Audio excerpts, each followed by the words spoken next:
By the time we get to the events described in our reading from Mark, a lot has happened. Jesus has performed 2 miracles. He's forecast for the first time his death. And of course, he's asked that enigmatic question, who do you think I am? Peter has put it out there that he thinks Jesus is the Messiah. Amidst all of that, it must have been so refreshing for Peter, James, and John to have Jesus suggest that they go apart, that they ascend together quietly. A mountain, at least I imagine it to be quiet. I imagine them climbing together, breathing heavily, but just enjoying a companionable silence. But then the inexplicable happens, and suddenly the group that had been all together, now Jesus is apart and Jesus is transfigured. He's become a figure of dazzling whiteness beyond anything, we are told in some translations, that even bleach could achieve. We should probably drop a footnote into what we mean by that whiteness. To describe Jesus's clothes as dazzling white, well, that was to engage with what was a really ancient theology of light. Around the year 1000 BCE, it was common in different cultures and different times to indicate divinity through the use of the blazing radiance of the description of God's bodies. And by the time of the writing of the New Testament, divinity was still indicated by that brilliance.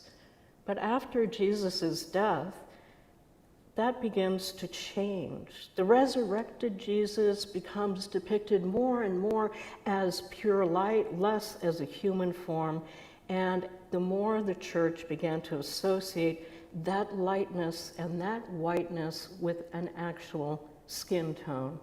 The skin tone of God and Jesus, they come to be seen as progressively white. Certain church fathers then took the next step, deciding the opposite of that white was blackness and associating sin and sinners with blackness. The path was laid for what we know today as the divination of whiteness and the metaphors we use where we think white is equated with goodness and black is acquainted with evil. But I just drop in this footnote to note that here we can do better.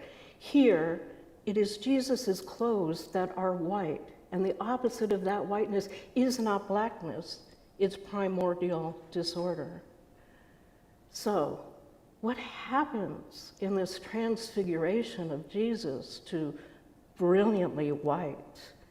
Well, this is a transfiguration. This is not a transformation. Nothing of Jesus' substance actually changed.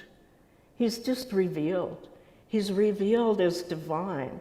He is truly seen for perhaps the first time by his disciples as the full beloved of God. And so he appears in that dazzling white clothes, and then Moses and Elijah appear beside him. The disciples are so astounded, they don't know what to say, but that never stopped Peter from talking. So Peter, what does he say? Let's build some tents. Let's build some tents, and let's put Jesus in the tent, and Moses in the tent, and Elijah in the tent. Oh, no, Peter, no. This is not the time to take that mystery and lock it away for safekeeping, to package it up and build a structure, seal the holiness inside, and then lock all the exits. No, that's not what this is about. This passage, though, it does always make me think of the poetry of Rainer Rilke, where he expresses a longing for a time where, and this is what he says, churches are not places where God is imprisoned or lamented like a trapped and wounded animal, but rather houses of welcome, house is welcoming all who knock with the sense of boundless offering in all relations, in you and in me. It's sometimes been customary to read the then disappearance of Moses and Elijah as God's elevation of Jesus above the law and Moses and the prophet and Elijah. I'd prefer to think that this story also leaves us with a much more complex message, something more boundless in its relation than the mere assertion that Jesus supersedes Judaism. So our story's narrator here is so generous in respect to Peter's mistake, right? Nobody knew what to say. Everybody was terrified. But that still leaves us with a dilemma. We are the witnesses to the witnesses of this event. This narrative has taken us up the mountainside alongside the disciples, and we know we're going to have to travel back down it. We know we're not going to be allowed to set up camp there. There's too much work left below. But what is it that we take with us back down that mountain?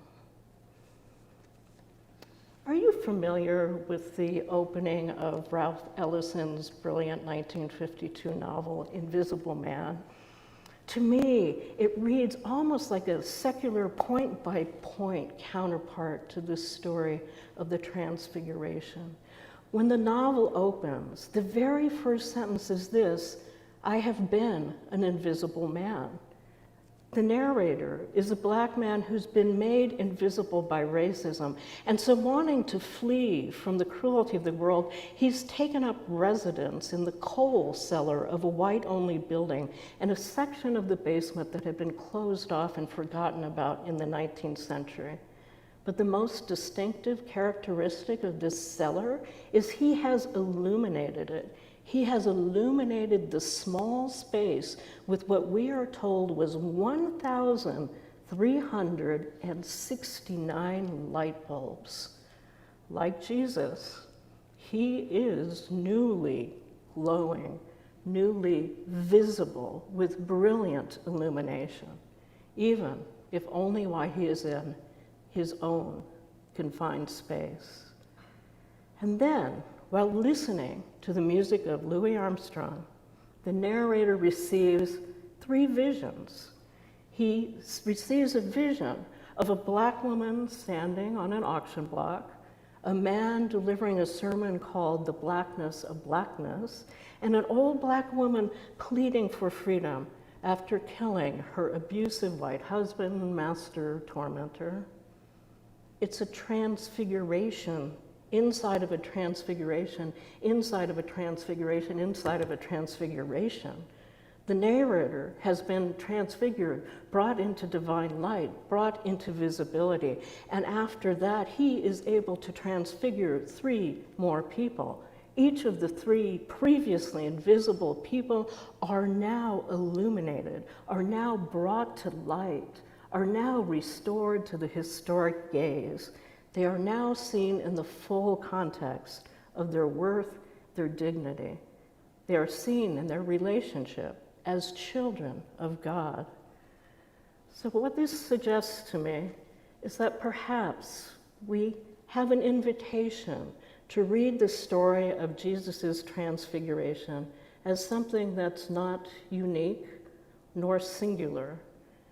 I hear it myself as an invitation to enter into a covenant where we understand that as a community of believers, we are not asked simply to believe in the transfiguration, but to become ourselves agents of transfiguration, to see people into transfiguration all of the time. So, of course, to receive any kind of a story, that's to engage in a covenant. We enter into a narrative experience with, hopefully, a hermeneutic of trust. We agree to suspend our preconceived notions in order to acquire a new point of view. But of course, sacred storytelling takes us in a new dimension of covenant. It becomes a connection to our original covenant. It's part of what binds us to the promises that were first extended to Abraham.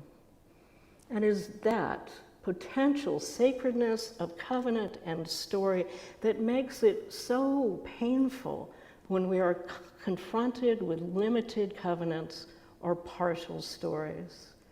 And I hardly need to tell you that America, a nation founded on the idea of covenant, we're struggling with our story as we try to live into the understanding that we have not told a large enough story about who we are and who we can be. So we're in February, of course. It is Black History Month. And of course, we shouldn't need a Black History Month, and of course it shouldn't be a month. Those things are true at the same time. And yet, with the teaching of Black history actually being outlawed in certain places right now, intentionally setting this time aside to focus on the fullness of the covenantal stories we tell is perhaps not such a bad idea. This is as good a time as any to commit those acts of transfiguration, to reveal the fullness of what was, what is, and what shall be, and to bind us to hope again. But of course, being agents of transformation is not something you can do without risk. Even gentle, life-giving reminders about the potential expansiveness of covenant can infuriate some people. Do you know what made the FBI Director J. Edgar Hoover most angry about the Black Panthers? It wasn't their rhetoric. It wasn't their philosophy. It wasn't their activism. It was their school breakfast program. So in 1968, there was a national school lunch program provided by the government, but it just offered reduced price lunches to students, not free lunches. And there was a national school breakfast program, but it was just in a very few number of rural schools. And so the Panthers stepped into that void. And to address this need, they started the free breakfast program at a church in Oakland in 1969. Within a year, there were 23 cities receiving the benefits of this program. By 1969, the Panthers had fed more than 20,000 children. By 1971, at least 36 cities had the program. By themselves, the Panthers were feeding more school children than the entire state of California. It was this breakfast program that drew the ire of the FBI Director, J. Edgar Hoover. He stated, and I'm quoting here word for word, "Right now, the Black Panthers are the greatest threat to the internal security of this country because of their free breakfast program." Imagine that. The Panthers living out an expanded covenant of service to the community was construed as a national threat. The Panthers, transfiguring every child, revealing their inherent dignity with every nutritious meal they were offered. That was the problem. And so, what did the FBI do? They set out to destroy the school breakfast program. They sent forged letters to stores to discourage them from donating food. They spread the rumor that the food served to the children was poisoned, and they even had armed agents raid the sites where children were eating.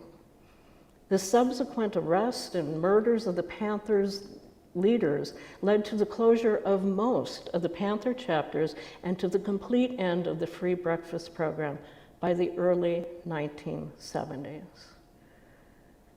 Fortunately, the attention that the Panthers had drawn to the issue meant that the government was forced to put more money into the national school lunch and breakfast programs, but of course, the Panthers themselves would never be the same again.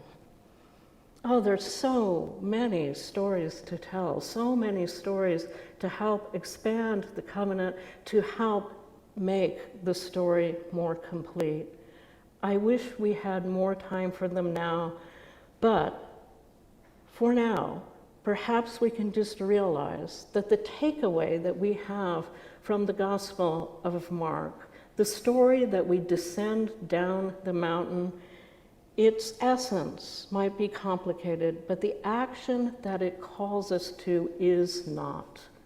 Surely we are all meant to be agents of transfigurations. Surely we are all meant to be tellers of stories as boundless as our original covenant. Surely we are meant to illuminate and see divinity everywhere. And surely we are meant to remember the words of God, saying, "This is my child, this is my beloved. Listen to them."